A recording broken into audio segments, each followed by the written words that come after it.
خدا جس سے بچانا چاہتا ہے اللہ انسان کو انسان کی غلامی سے. یہ دعویٰ ہے میں کسی کے سامنے جب نہیں جھکوں گا تو کون جھکاتا ہے؟ کون؟ فرعون کہتا ہے کہ میرے سامنے جھکو.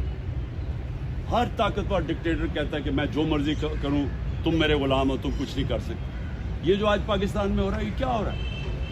وہ طاقتور آدمی بیٹھا ہوا کہہ رہا ہے کہ دیکھو میری طاقت کتنی ہے. میں لوگوں کے گھروں میں رات کو گھس جاتا ہوں, کوئی مجھے پوچھنے والا نہیں ہے. 20-30 لوگ پولیس والے گھس گئے, گھر توڑ کے چلے گئے, کسی کو پکڑ کے لے کے چلے گئے.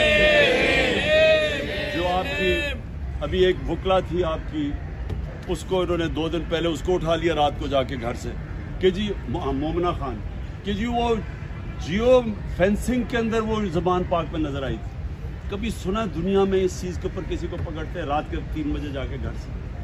دہشت پھیلائی ہوئی ہے کہ ہم وہ طاقت ہے, ہم جو مرضی چاہے کر سکتے ہیں, آپ ہمارے غلام ہیں.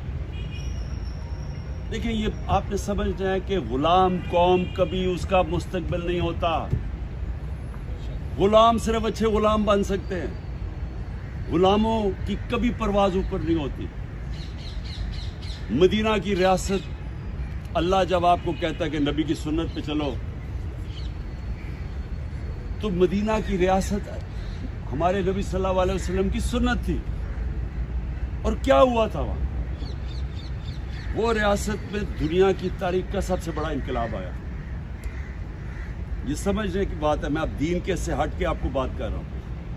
میں ایز ایک تاریخ کا تجزیہ نگار بات کر رہا ہوں. 625 جنگ بدر, 313 لوگ لڑنے والے ہیں.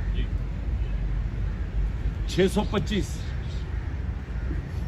636 11 سال کے بعد یارموک کی جنگ ہوتی ہے. دنیا کی تاریخ میں ورلڈ ہسٹری میں لکھا ہوا ہے.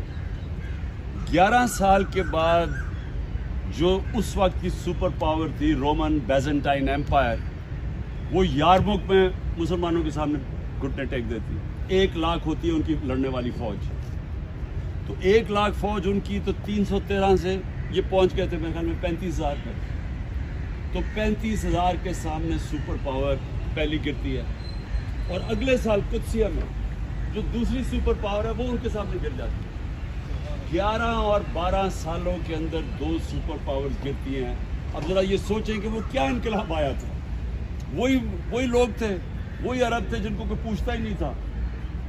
تو وہ کیسے ایک اتنا بڑا انقلاب آیا کہ وہ ورلڈ ہسٹری کہتی ہے کہ ایک دم دنیا کی تاریخ بدل گئی. اگلے 700 سال تک دنیا کی سپر پاور بنے رہے. تو یہ میں آپ کو صرف اس لیے بتا رہا ہوں کہ انہوں نے سب سے پہلا کام انسانوں کو آزاد کیا تھا, اور آزادی سب سے پہلی دی تھی. یہ جو آپ کہتے ہیں نا بت توڑے تھے, بت جو توڑے تھے وہ تو ایک تو کعبہ میں بت توڑے تھے, وہ دوسرے بت بھی توڑ دیے تھے کہ ہر انسان قانون کے سامنے ایک برابر ہے. ایک حضرت عمر کے دور میں واقعہ ہوتا ہے, ایک شہزادہ مسلمان ہو جاتا ہے, طواف کر رہے ہوتے ہیں خانہ کعبہ کا, ایک غلام کا پیر آ جاتا ہے اس شہزادے کی اس کے اوپر چوغے پہ, وہ اس کو مارتا ہے. وہ جا کے حضرت عمر کو بتا دیتا ہے. حضرت عمر دونوں کو بلا لیتے ہیں. وہ شہزادے سے پوچھتے ہیں تم نے مارا تھا اس کو؟ اس نے کہا مارا تھا. اس نے کہا غلام کو واپس مارو. وہ اسلام ہی چھوڑ کے چلا جاتا ہے شہزادہ. لیکن مسلمانوں کا جو انصاف تھا